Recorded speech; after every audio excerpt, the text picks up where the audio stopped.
রাতে রাতে বন্ধুরা সুপ্রভাত সকলকে। কেমন আছো তোমরা সবাই? আশা করছি সবাই খুব ভালো আছো। আর আজ হলো বুধবার আর এখন সময় হচ্ছে ঠিক 7:30। তো চলো এখন থেকে এই ভিডিওটা স্টার্ট করে দেওয়া যাক তোমাদের সকলকে সাথে নিয়ে।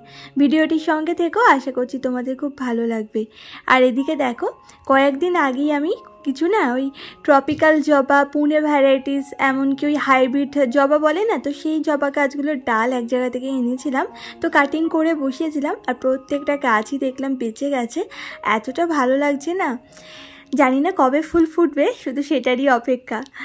তো যাই হোক, এদিকে দেখো এখন চলে এসেছিলাম ঘরে। তো ঘরটাকেও এখন ডাস্টিং করে নিচ্ছি। আর আমার তো এই একটা ঘর ছাড়া আর কিছুই নেই তোমাদেরকে দেখানোর মতো। হয়তো আমার ভিডিওগুলো তোমাদের জানি না কতটা ভালো লাগে বা লাগছে, আমাকে প্লিজ একটা কমেন্ট করে জানিও। আমার এই নতুন ঘরটা যে কবে কমপ্লিট হবে, তাহলে তোমাদের সাথে না অনেক সুন্দর সুন্দর ভিডিও শেয়ার করব, সেটারই শুধু অপেক্ষা করছি। তো একটু একটু করে তো কাজ করা হচ্ছে, এখনও অনেক কাজ বাকি আছে।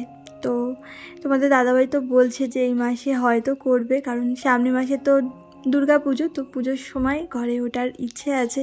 তো দেখা যাক। আর আমি জানো তো ছোটোবেলা থেকে একটু সুন্দর বলো, গোছানো জিনিসটা না ভীষণ পছন্দ করি।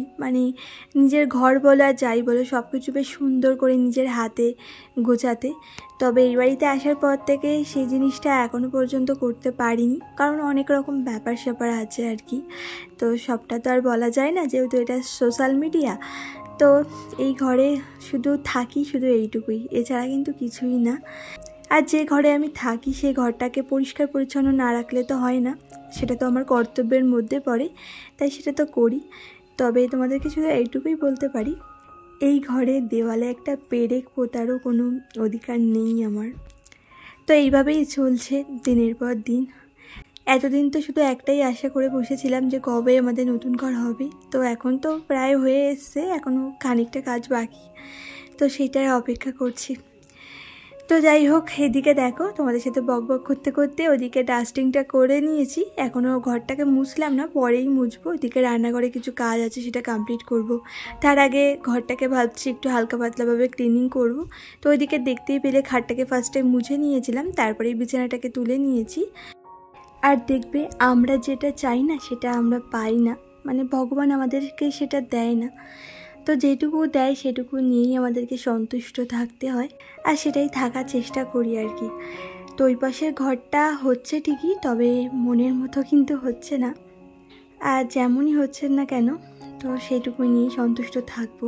নিজের ঘরটাকে খুব সুন্দর করে সাজাবো, গোছাবো, শুধু এইটুকুই ইচ্ছে, একটু শান্তিতে থাকার। জীবনে আর কি আছে বলো, একটু শান্তিতে থাকা ছাড়া। তো যাই হোক, এদিকে দেখো মামামের ওষুধটাও সরিয়ে দিচ্ছি। মামামের তো শরীর খারাপ হয়েছে, তোমাদেরকে তো আগের ভিডিওতে বলেইছি। তো অনেক ওষুধ দিয়েছে ডক্টর, সেগুলো আবার টাইমে টাইমে খাওয়াতে হচ্ছে। আগে থেকে এমনি এখন একটু ভালো আছে, আগে যা অবস্থা হয়েছিল। আর এদিকে দেখো, অনেক দিন না ওই বাইরের গেটটা পরিষ্কার করা হয় না, দেখলাম বেশ ভালো ধুলো জমেছে, তো সেটা একটু ভালোভাবে পরিষ্কার করে নিলাম। আর তারপরে দরজাগুলো না ভালো করে ক্লিনিং করে নিচ্ছি। তো প্রায় সময় কিন্তু আমি ঘরের যত জিনিসপত্র দেখছো সবই ক্লিনিং করি, তাতে কিন্তু ঘরবাড়ি সবসময় পরিষ্কার পরিপাটি থাকে, সেজন্য আর কি। আর যেখানে থাকবো সেটা তো পরিষ্কার করে রাখতেই হয়, তাই না বলো? আগের দিনের ভিডিওতে আমাকে মা ছেলের স্বপ্ন থেকে, ফিউশন অফ টুম্পা থেকে, নিপাস ডেলি লাইফ থেকে, রিতাস কিচেন থেকে অনেক দিদিভাইয়েরা খুব সুন্দর সুন্দর কমেন্ট করেছিলে। তার জন্য তোমাদের সবাইকে অনেক অনেক ধন্যবাদ জানাই, আর অনেক অনেক ভালোবাসাও জানাই। এইভাবেই আমার পাশে থেকো, শুধু এইটুকুই অনুরোধ তোমাদের কাছে।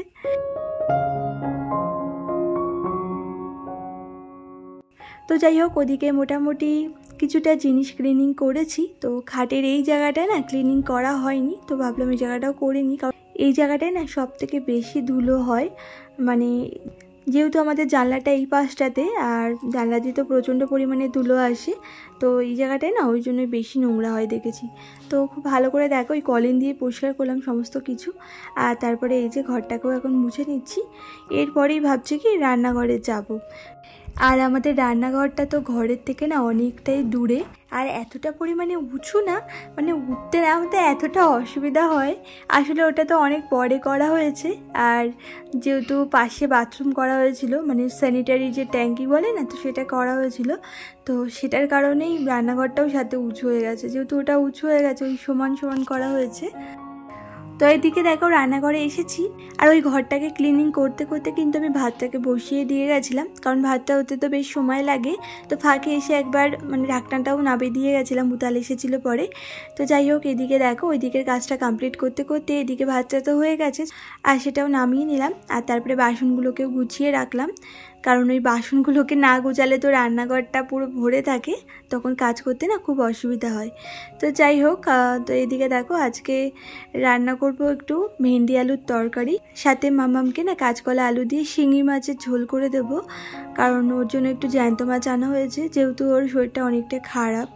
তো আগের দিন যেহেতু পাতলা পটি করছিল বললাম না, সেজন্যই কাঁচকলাটা দিচ্ছি একেবারে ঝোলের মধ্যে।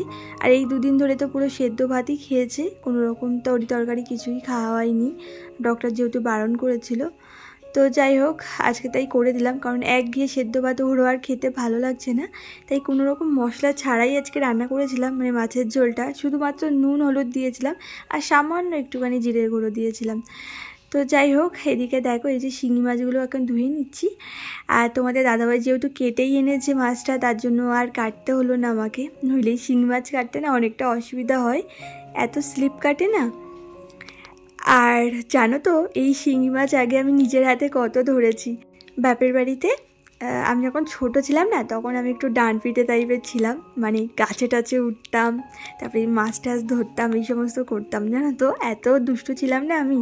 আসলে আমার তো গ্রামে বাড়ি, আর গ্রামে দেখবে বাচ্চারা কিন্তু এই সমস্ত করেই, আর আমিও সেরকমই করতাম আর কি। আর এই শিঙি মাছটা দেখে না আমার সেই ছোটোবেলার কথা মনে পড়ে গেছিলো।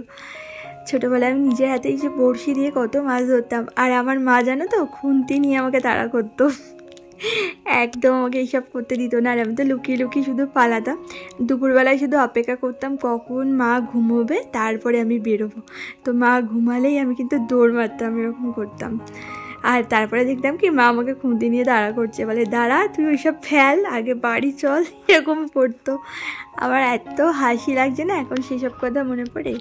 আর সাথে আমি তো পুকুরে স্নান করতে খুব পছন্দ করতাম, তবে আমি একদমই সাঁতার কাটতে পারি না, কারণ শিখতেই পারিনি, জানো তো। যখনই আমি পুকুরে স্নান করতে নামতাম, তখনও মা খুন্তি নিয়ে আমাকে তাড়া করতো। চলো আজকের ভিডিওটা এই পর্যন্তই।